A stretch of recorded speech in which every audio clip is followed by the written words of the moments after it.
A Klabin divulgou o resultado do terceiro trimestre de 2023. Nós tivemos grande queda aqui no lucro para 245 milhões. Olha, a título de comparação, no segundo trimestre nós tivemos 971 e no ano passado nós tivemos 2 bi. Então o lucro despencou, mas o mais interessante da gente olhar é o EBITDA ajustado e aqui ficou em linha com o segundo trimestre, né? Até um pouquinho acima. E em relação ao terceiro trimestre, aí sim, nós tivemos uma queda de 41%. Então, é bem importante a gente olhar mais o EBITDA do que o lucro. Eu já vou explicar o porquê, mas vamos ver o que o mercado estava esperando aqui da empresa. E quando a gente olha o consenso, projetava 1.360 e veio 1.352. Então ele veio basicamente em linha com as projeções do mercado. A título de demonstração, nós temos aqui como comparação a BTG e a XP, e veio acima do que elas esperavam, porém abaixo aqui, por exemplo, da Genial, tá? Mas enfim, em termos de consenso, com várias corretoras aqui dentro, veio em linha com o projetado. Em termos de lucro, principalmente no caso da Klabin, eu não acho que vale tanto a pena a gente ficar olhando, principalmente no curto prazo, oscila bastante, veio bem abaixo aqui do projetado pelo mercado, tá? Mas, de novo, o foco aqui, na minha opinião, tem que ser totalmente mais mesmo o EBITDA. Vou explicar o porquê. E antes mesmo de eu explicar o porquê que nós não devemos ficar olhando o lucro da empresa, a gente tem que ter uma visão mais completa, olhando o EBITDA, o endividamento e aonde a empresa está investindo para ter esse endividamento, tá? Então o que acontece aqui é uma empresa que vem investindo bastante, o seu endividamento líquido deu uma aumentadinha em relação ao trimestre anterior, mas está menor do que o ano passado, porém o que acontece? O seu EBITDA, nós acabamos de ver, que ele caiu muito em relação ao ano passado, muito aqui por conta da celulose e tal, e aí sua capacidade de pagamento dessa dívida diminuiu, porque a dívida até diminuiu um pouquinho, porém o EBITDA, da capacidade de pagar essa dívida, diminuiu também, então o seu dívida foi para 3,2x, mas sem grandes surpresas, tá? Era meio que esperado, já que o EBITDA veio em linha e a dívida está seguindo aqui o cronograma, a empresa vai seguindo seus projetos de investimento, tá?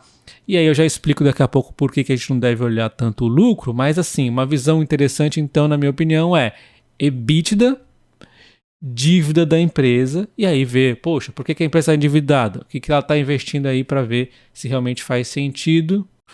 E aí a gente vê que os investimentos da empresa tem muito aqui no florestal, que faz totalmente sentido, já que aqui é que vai abastecer, né, a empresa, faz sentido para ela ficar aqui sustentável no longo prazo, né, autossuficiente aí, né?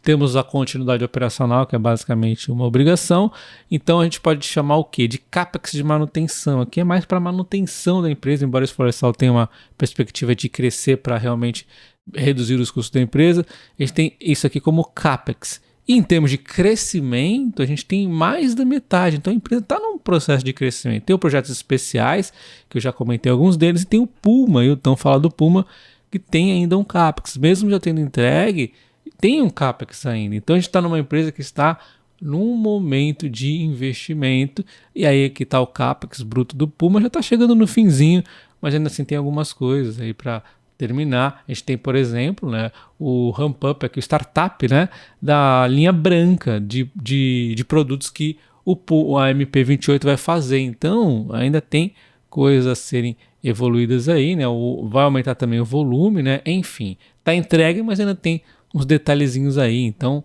a gente conclui que a empresa está investindo em coisas que a gente gosta, né, e até algumas que são obrigatórias aqui. E aí a gente olha então como é que a gente faz com esse lucro, o que está acontecendo aqui, por que caiu tanto? A gente vê esse despencar aqui no lucro, porque nós temos um resultado financeiro onde a dívida pesa, mas mais do que a dívida pesa aqui, nós temos uma bagunça que é normal, né? O setor é assim mesmo, a Klabin também, as variações cambiais, tem dívida mais no dólar, temos aqui para proteção instrumentos financeiros derivativos e efeitos hedge accounting. Então nós temos uma série de coisas que causam umas bagunças aqui. A gente vê no ano passado um 319 positivo e agora 325 negativo no resultado financeiro, enquanto em relação ao trimestre anterior, 156 positivo. E na minha opinião, uma bagunça aqui no resultado financeiro, sabendo que a empresa faz o hedge, ela faz a proteção aqui, só que de um trimestre para outro, às vezes dá essas oscilações.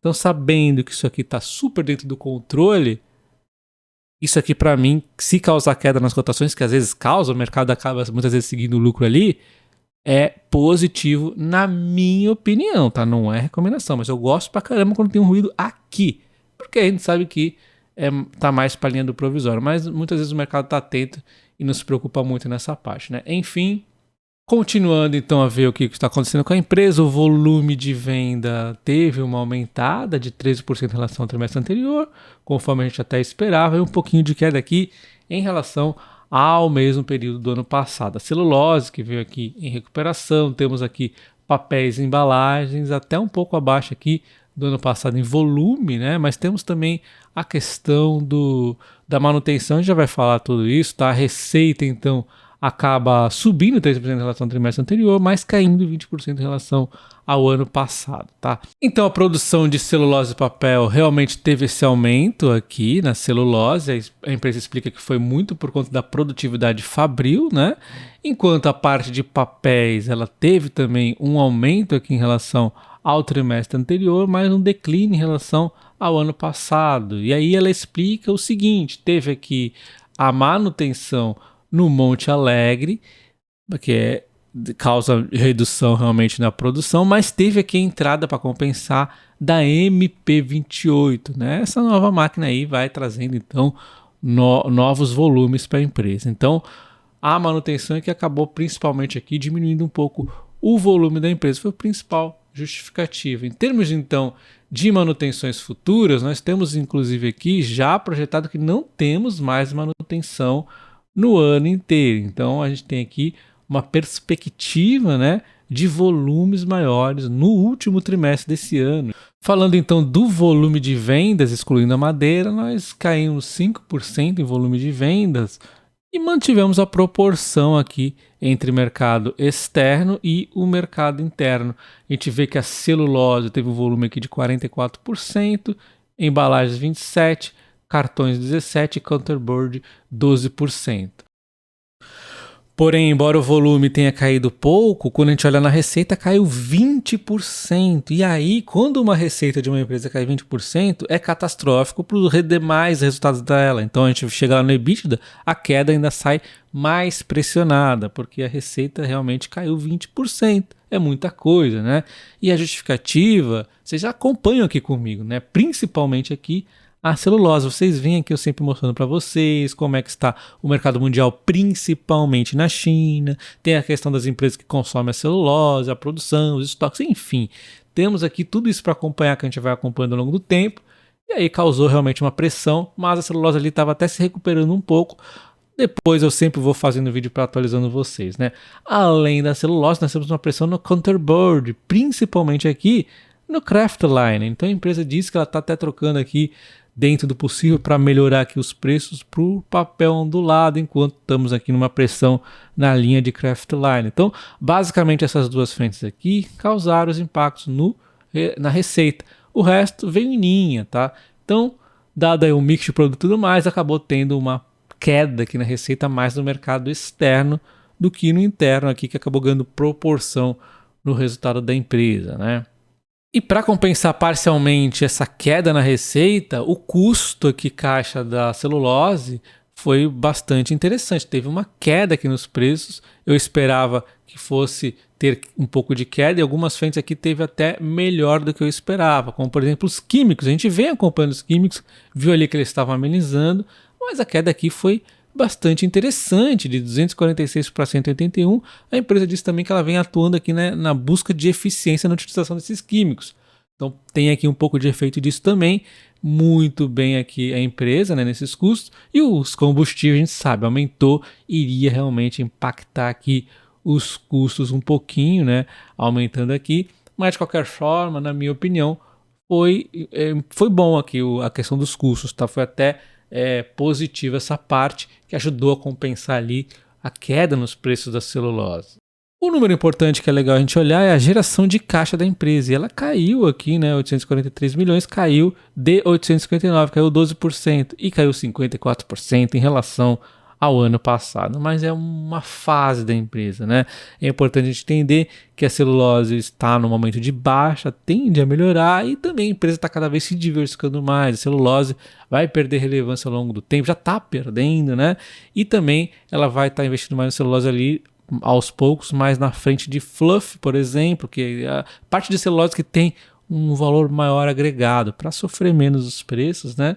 E temos a empresa focada em papel e embalagens, então calma que dias melhores virão.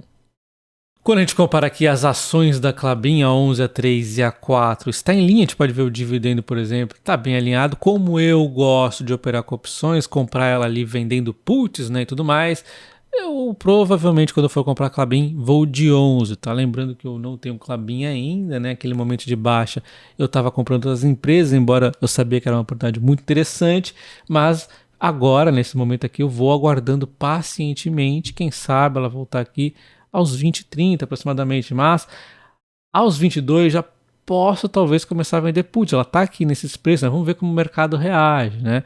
Quem sabe aqui aos 21 ainda fica mais interessante vender put, não é recomendação. Eu acho, inclusive, que o mercado talvez já soubia de alguma coisa, porque as ações iam caindo. Ontem, inclusive, caiu 1,3%. Enfim, vou analisar aqui como que o mercado vai reagir em relação ao resultado, que na minha opinião, para deixar claro, foi um resultado ok ali, né? Com essa questão de o lucro caindo aí, né, demais, o mercado talvez fique assustado. Na minha opinião foi ok, vamos ver a reação do mercado aí e também vou acompanhando a China para de repente entrar finalmente na Klabin, tá? Deixa o like no vídeo, se inscreva no canal ativando o sino para você não perder os próximos vídeos de outras empresas que vão trazer resultado e comenta o que você achou do resultado da Klabin. Foi bom, neutro, ruim? Um abraço, até o próximo vídeo. Valeu!